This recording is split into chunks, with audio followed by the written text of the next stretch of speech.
Sigue avanzando la iniciativa para un segundo retiro del 10%. ¿Cuáles son las implicancias, las recomendaciones que se han hecho? Las últimas novedades, las horas de anoche, es que el gobierno también presentó su propio proyecto. Para abordar esto en profundidad estamos junto a José Gregorio, decano de la Facultad de Economía y Negocios de la Universidad de Chile, expresidente del Banco Central. José, ¿cómo está? Muy buenos días.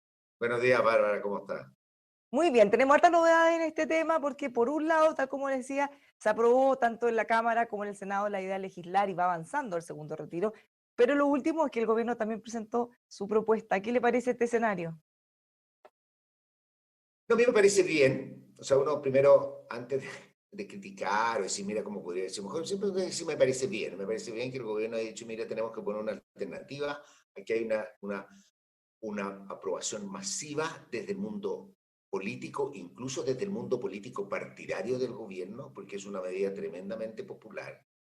Y el gobierno dice, mira, voy a hacer una alternativa que sea más razonable, que ayude a la familia, ¿no es cierto? Pero que a su vez proteja las pensiones, que obviamente es una buena cosa. Que lo central del problema que tenemos hoy día es que tenemos pensiones bajas. Y a medida que se va retirando, son pensiones más bajas al futuro. Pero la gente tiene necesidad. Y siempre yo digo y repito, el sistema de pensiones es un sistema de obligatorio, sea a través de reparto, a través de cualquier cosa que sea, a nosotros nos obligan a poner plata para que en el futuro, para que los retirados tengan pensiones. Por lo tanto, siempre a nosotros nos gustaría no ponerlo en general, por eso se obliga. Y siempre, si después de un cierto número de años nos dicen, mira todo lo que ha ahorrado, ¿quieres sacar un poco? Siempre vamos a decir, un poco. Entonces, lo que pasa es que eso, unido a la pandemia, unido a un Congreso que está cada vez más escuchando a la calle en el corto plazo, obviamente se generan estas cosas como el retiro del 10%, que hoy día, incluso a esta altura, este segundo retiro, desde el punto de vista de política pública, es mucho menos justificado. No quiero decir desde el punto de vista de las personas que lo pueden recibir. Y ese es como el dilema político que va a tener el gobierno y que va a ser la discusión. Es decir, cómo hay mucha gente que después de haber visto el retiro dice, tendrán o no derecho, pero hay gente que ha dicho que bueno, me van a permitir sacar este 10%. Y hoy día podría verse restringido, es un problema que van a tener que evaluar y es necesario un acuerdo político que ojalá incluya también una reforma de pensiones, que es el problema social más complejo que tenemos en Chile.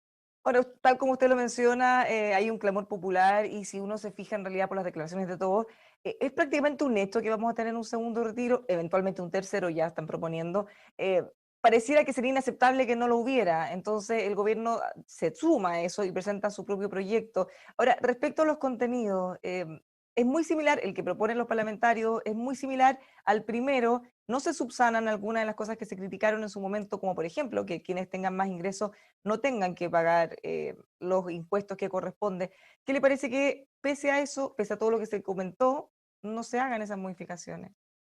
Es porque es populismo. O sea, no, la verdad que una palabra, yo diría liviandad. O sea, a mí me llama la atención, y yo estuve leyendo justificaciones de algunos parlamentarios para no cobrar impuestos. Dicen, no, es que no vamos a cobrar impuestos parlamentarios supuestamente progresistas y preocupados de la distribución de ingresos. No, no vamos a cobrar porque eso lo vamos a resolver con impuestos a los súper ricos. O sea, es que hay como una dicotomía. Todo podemos gastar todo y todo lo vamos a hacer con impuestos a los súper ricos, cuando sabemos que a los sumas recaudados en algunos países un punto del PIB, ¿no es cierto? Es muy poquito lo que recauda, y por otra parte las altas rentas van a estar exentas de esto. ¿Por qué? Porque todo esto es como lo vamos a cobrar lo vamos a sacar de un bolsillo con fantasma. O sea, realmente me impresiona la liviandad, la falta de seriedad y de compromiso con una sociedad más igualitaria de parlamentarios que se dicen ser progresistas. Es realmente lamentable. No hay ningún argumento que haya escuchado hasta ahora que al menos uno le diga, mira, hay algo de razonabilidad. No hay, no hay. Entonces es preocupante el estado actual de la política, ¿no es cierto? Con un Congreso con bastante liviandad legislativa y mucha iniciativa, y un gobierno que está llegando siempre atrasado, siempre atrasado. Entonces, falta de liderazgo. Entonces tenemos un país bastante complicado en su capacidad de abordar buenas políticas. No quiero decir con esto que las cosas, que no se hayan hecho cosas bien, que se enmendan, y a pesar de todo esto en Chile se hacen cosas y se han corregido muchas cosas en el manejo sanitario de la pandemia, en el manejo fiscal. Ojalá que hoy día en el tema de pensiones avancemos. Ojalá que con esto se cierre el tema y no se siga pensando en un tercer retiro. Y para eso es muy importante llegar a un acuerdo en una reforma de pensiones. Y el gobierno tiene que ser realista y tiene que reconocer, en primer lugar, que no tiene mayoría en el Congreso y que tiene que llegar a un acuerdo con gente con la que puede estar en desacuerdo. Y eso es la primera cosa que debería el gobierno darse cuenta y acercarse. Llegar a un acuerdo que permita tener una reforma de pensiones.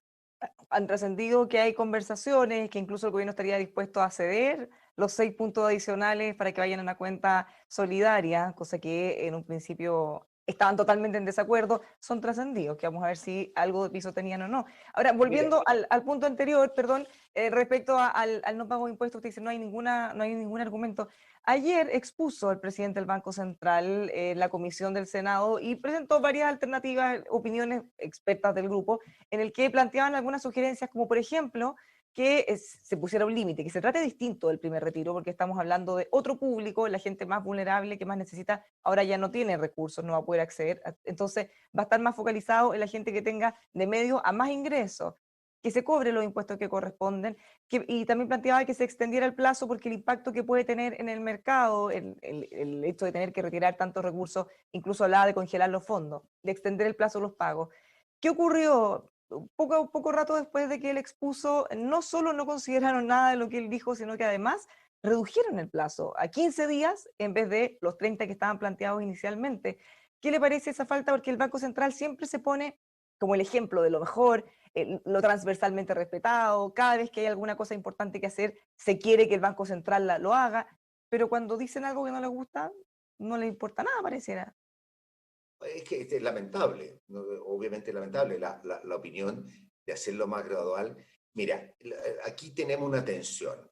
Primero la tensión de quienes, y obviamente no me incluyo, de quienes dijeron que aquí iba a haber un colapso financiero, que si se retiraba el 10%, y yo creo que son buenas cosas que pueden hacer estudiantes de periodismo, ¿no es cierto?, ver cómo va cambiando.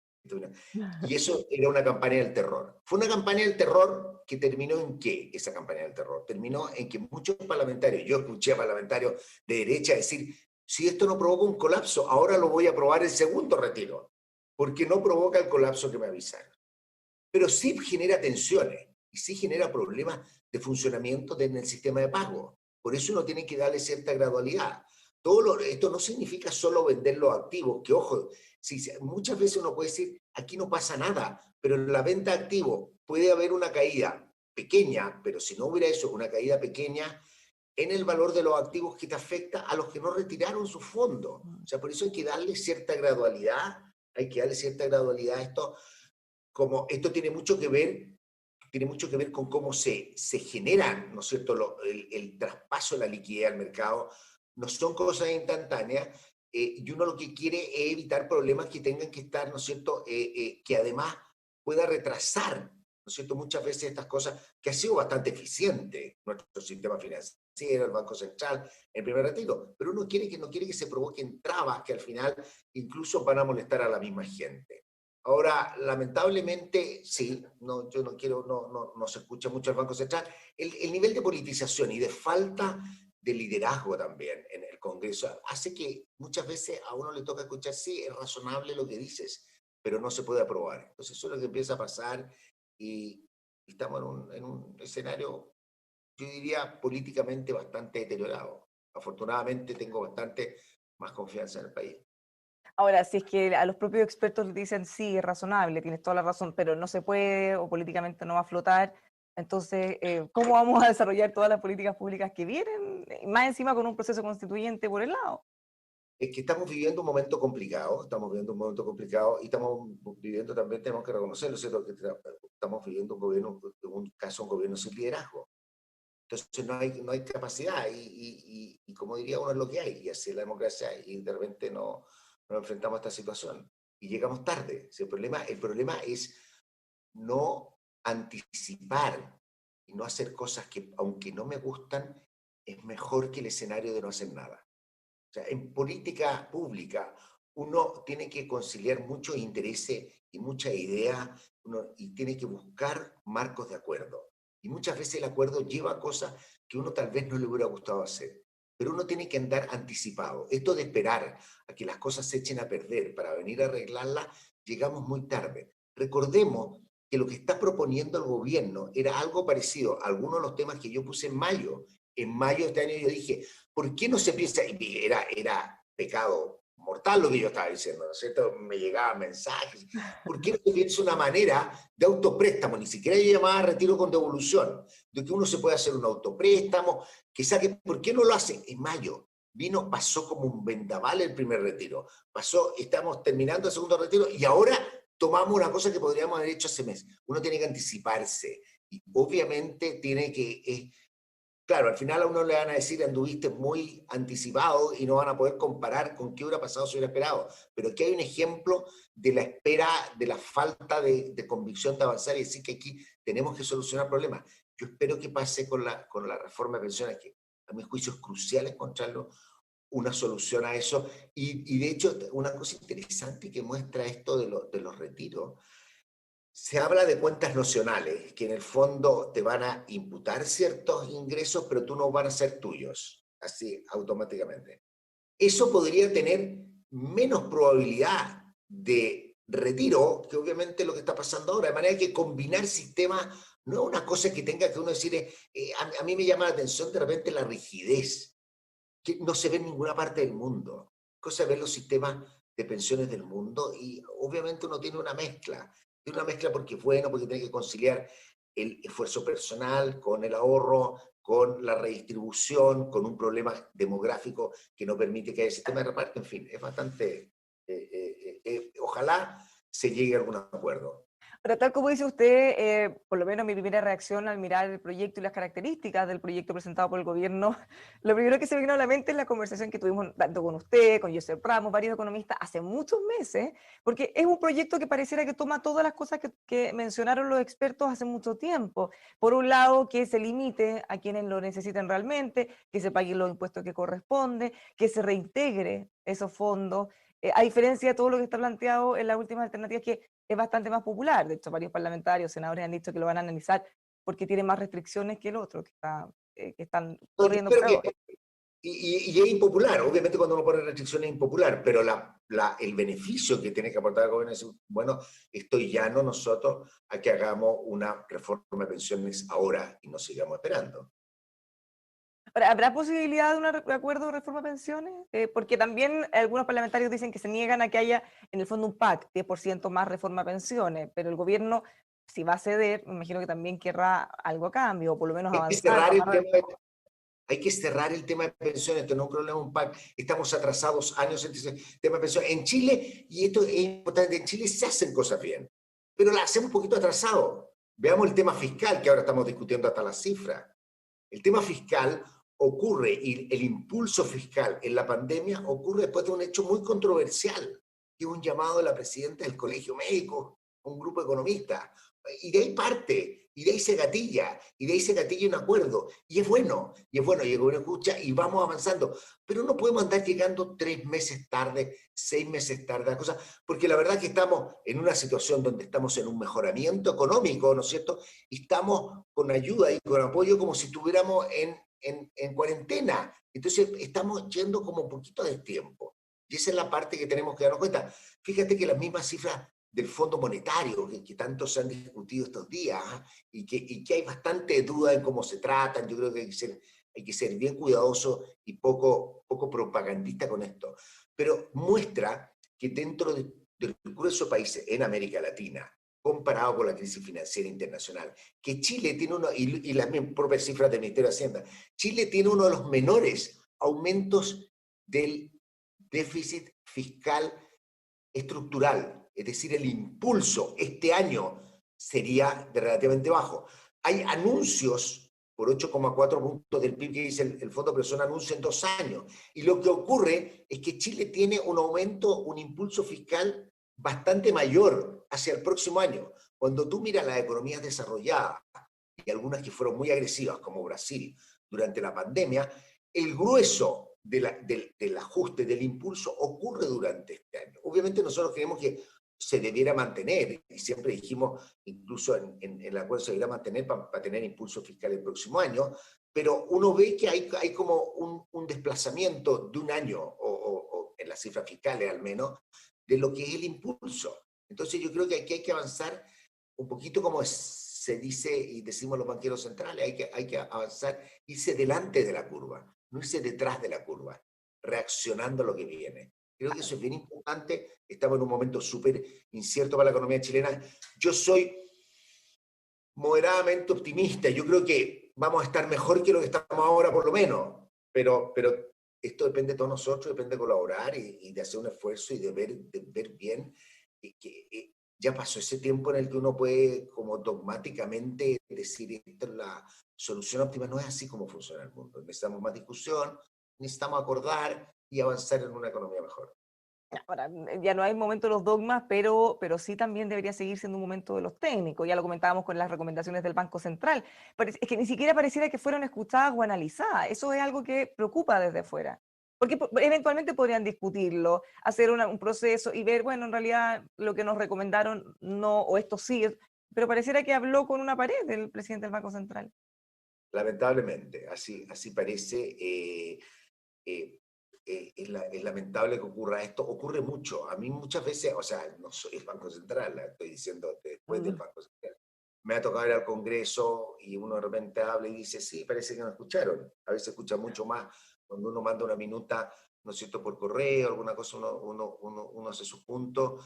Creo que estamos en un momento bastante crítico. Yo diría que de aquí a la elección de la constitución de la Comisión Constituyente, ahí vamos a estar en un periodo bastante crítico en el cual se requiere bastante habilidad política para poder ordenar esta situación y ordenar temas importantes, porque tampoco podemos pensar, y hay gente que puede pensar, que después de la Constitución vamos a resolver todos nuestros problemas sociales. Primero, eso no va a ocurrir. Y segundo, nuestros problemas sociales deberíamos estarlos resolviendo hoy día, no esperar a que hable la Asamblea y qué es lo que pasa. Y tenemos un montón de problemas que tenemos que ir abordando. Y afortunadamente yo diría, como va la economía, lo que hemos sabido de las vacunas, da un poquito de sensación de más esperanza que realmente tengamos una recuperación algo más sostenible el próximo año, o sea, más sostenible de lo que pensábamos, con el único temor de que puede pasar hacia el invierno, como las cosas que estamos viendo en Europa, que podrían pegarnos económicamente fuerte.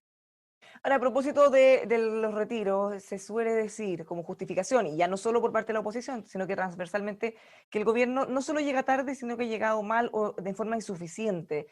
Por un lado tenemos esa decisión que pareciera que ya es una visión transversal, que las ayudas no han sido suficientes, pero por otro lado, no sé, el ministro hace unos días escribió una columna dando cuenta de todo lo que se ha hecho, todos los recursos que se han invertido. El Banco Mundial también señaló que Chile ha sido uno de los países que más ayuda ha entregado en la región. ¿Cuánto hay de percepción y cuánto hay de realidad? Más allá de lo tarde, pero en lo concreto, en las ayudas que sí se han entregado. Cuando uno mira a nivel internacional, cuando uno mira a nivel de la economía emergente, Chile es una economía que ha hecho ayudas importantes.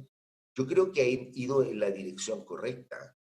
Garantías, con otro error que cometieron, pero garantías, ¿no es cierto, Fogape, cuando pusieron esta tasa de 0% y ahora están discutiendo flexibilizarlo porque muchos quedaron fuera, también dijimos nosotros, muchos economistas dijimos hace 6 meses que era un error eso que estaban haciendo, ¿no es cierto? Entonces, un poquito tarde, hay un poco de destiempo.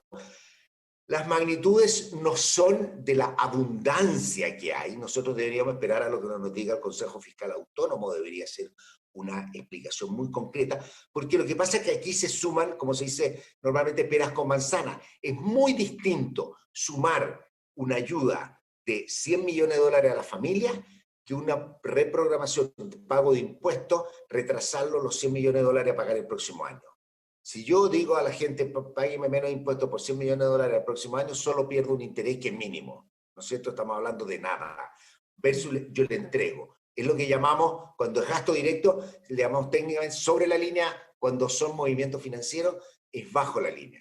Primero, esas cosas no se pueden sumar. Segundo, no he visto el estudio del Banco Mundial, pero sí he visto cuidadosamente los datos del Fondo Monetario, que también se destacó, los destacó el ministro en su columna. Me tocó ir a un seminario interno del Fondo Monetario a comentar sus estudios, ¿no es cierto?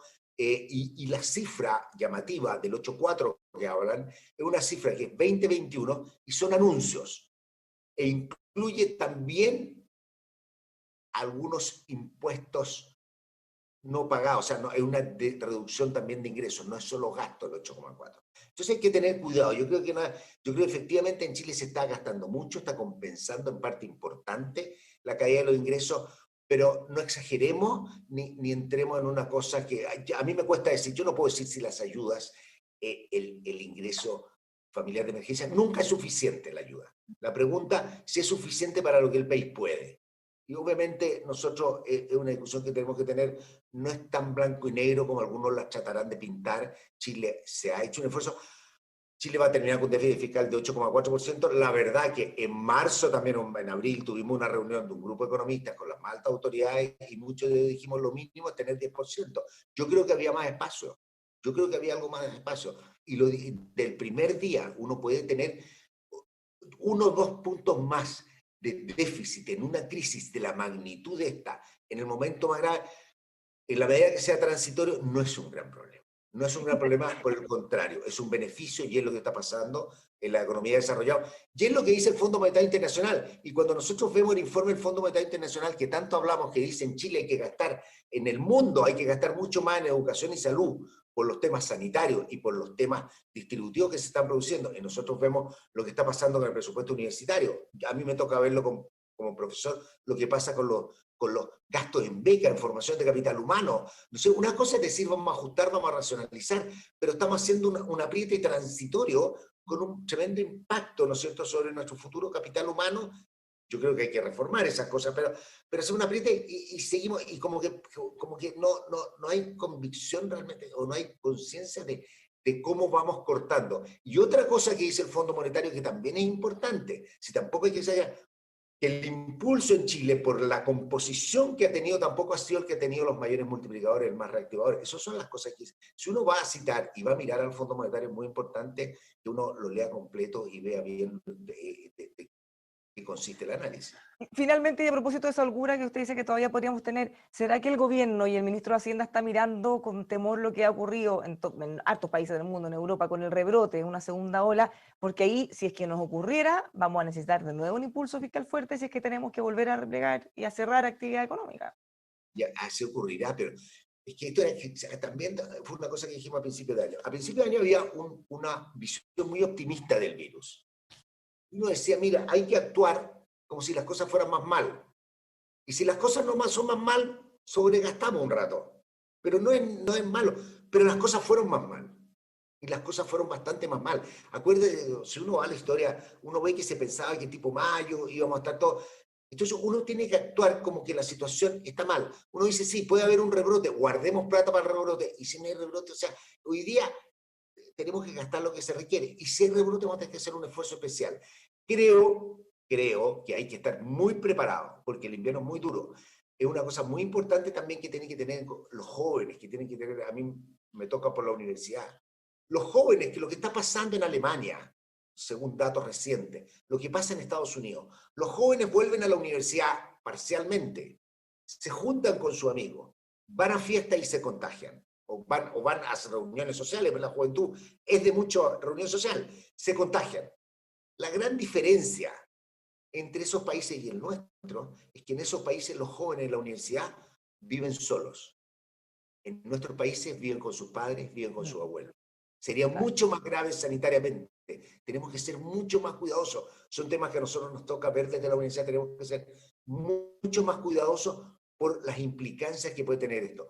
Yo confío que la rapidez con lo que está evolucionando lo de las vacunas, que de alguna otra manera fue una tremenda noticia. Fue una tremenda noticia por la efectividad y la capacidad de producción que tienen estas vacunas, ¿no es cierto? Pfizer, Moderna. Yo creo que podemos ser un poquito más optimistas y si la cosa se pone mal, habrá que actuar. Sea como sea, aunque se ponga mal, va a ser transitoria, como usted dice. Muchísimas gracias por habernos acompañado esta mañana. Que tenga un muy buen día, don José. Mucho gusto de haber conversado contigo. Que tenga muy buen día a todos quienes nos están viendo. Por supuesto, manténgase juntos nosotros en emol.com.